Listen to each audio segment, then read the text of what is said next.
सर्वसामान्यासाठीच सांगते तुला.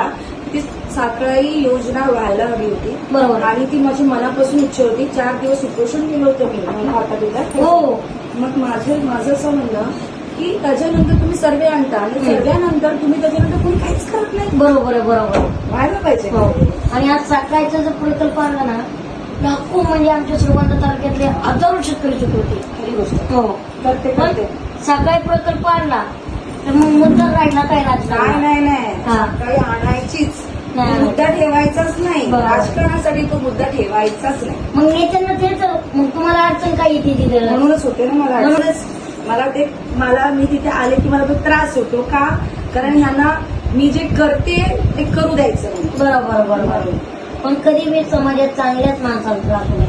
तुम्ही म्हणा साखराई नकोय, बघा लोक तुमच्यासाठी किती काय आवाज मारतात, तुम्हाला तिला अडचण नाही ना. पण साखराई जनतेसाठी पाहिजे. आज आमच्या तालुक्यात जनता कमी असेल पण पुढारी जास्त आहे. पण एखादाही डोक्यात नाही की साखराई प्रकल्प आणावं लागेल म्हणून. नाही आणायलाच पाहिजे. अरे हे एवढं उपोषण पालक मी तर एक कलाकार होती. ते काय संबंध नव्हता माझा. बरोबर. मी एवढं सगळ्यांसाठी जाऊन तिथे उपोषण करून घेतलं. सगळ्यांसाठी ते एवढा हट्टाने. त्या दिवशी मला वाटतं त्या उपोषणाच्या शेवटच्या दिवशी गिरीश महाजनांचा फोन पण आला होता तेव्हा. आणि त्यांनी सांगितलं की आम्ही करून देणार म्हणून. देवेंद्र साहेबांनी पण सांगितलं होतं.